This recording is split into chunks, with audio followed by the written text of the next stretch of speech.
最近这个天气渐渐反热，嘛是荔枝、春香这种的草菇仔的生炭期。南投德山镇公所开始针对着镇内28里的耐枝树、龙井树来喷药来进行着防治的作业。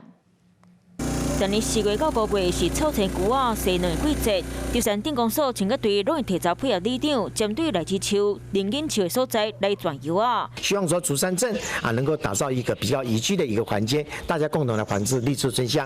小连续几年的防治工作，即摆已经渐渐成果，和农民和乡亲拢感受到。德山镇公所会继续加强转药的工作，保护农作物生长的环境。去年春香蛮多的龙眼在开花的时候，没有多久龙眼都掉下来了。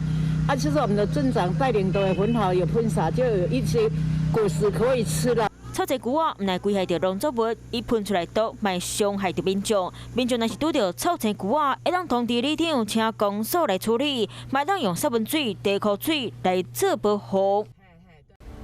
我是陈雅玲，想要跟我一起从零掌握天下事吗？赶紧按下华视新闻 YouTube 频道的订阅按钮，开启小铃铛，跟我一起探讨公共议题，给您最专业的华视新闻。